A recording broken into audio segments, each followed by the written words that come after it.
सध्या आपण जंतर मंतर परिसरामध्ये आहोत आणि जंतर मंतर परिसरामध्ये कॉकरोच जनता पार्टीचं आंदोलन जे आहे ते अद्याप देखील सुरू असल्याचं आपल्याला पाहायला मिळतं आणि या सगळ्या आंदोलनामध्ये खरं तर 20 तारखेला मोठ्या प्रमाणात लाठीचार्ज जो आहे तो विद्यार्थ्यांवरती झालेला होता आणि त्यामुळे अनेक विद्यार्थी जे आहेत ते गंभीर जखमी झालेले होते। काहींच्या डोक्याला लागलेलं तर काहींच्या पायाला हाताला लागलेलं होतं।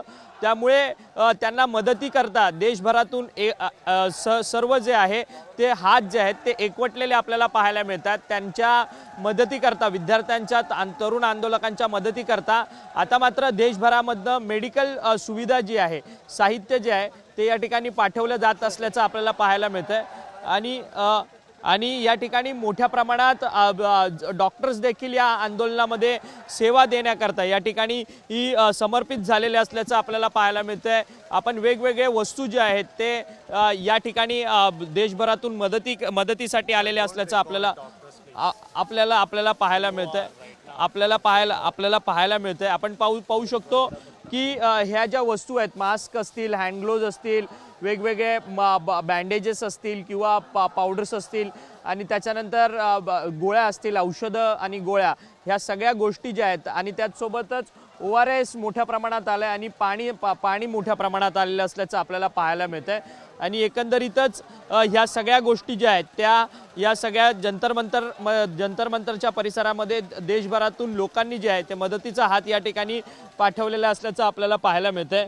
या ठिकाणी एका तरुणाचा पाय जो आहे तो या ठिकाणी बँडेज केला जात असल्याचं आपल्याला पाहायला मिळतं। पायाला जखम झालेली आहे।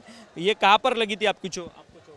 मेरे को प्रोटेस्ट करने तक 20 तारीख को लग गई थी। मेरे को पुलिस वालों ने डंडा मारा था। फिर ये चोट ज्यादा गहरी थी आपको लगी थी? हाँ, गहरी की थी। मैं डेली यहाँ पे ड्रेसिंग करवाता हूँ। आप कहाँ से हो वैसे? मैं वैसे ग्वालियर MP से हूँ।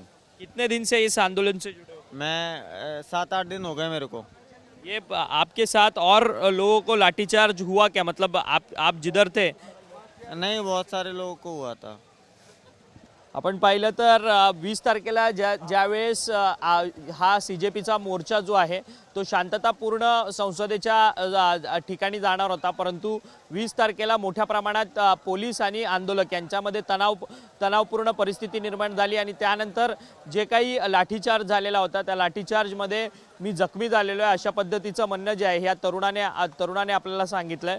परंतु ही जंतर मंतरची ही सगळी दृश्य आहे आपण पाहिलं तर या सगळ्या फुटपाथवरती हे मेडिकल कॅम्प लागलेत आणि त्याचसोबतच याच फुटपाथवरती असंख्य जे आंदोलक आहेत CJP समर्थक तरुण विद्यार्थी-विद्यार्थिनी या ठिकाणी विश्रांतीसाठी आपल्याला या ठिकाणी झोपलेले असल्याचं आपल्याला पाहायला मिळतंय। अद्याप देखील या आंदोलनाचा उत्साह जो आहे तो कणभर सुद्धा कमी झालेला नाही अशा पद्धतीची परिस्थिती जी आहे ती सध्या या जंतर मंतरवरती आपल्याला पाहायला मिळते। व्हिडिओ जर्नलिस्ट विनोद अक्षय मंकडे, TV9 मराठी, नवी दिल्ली।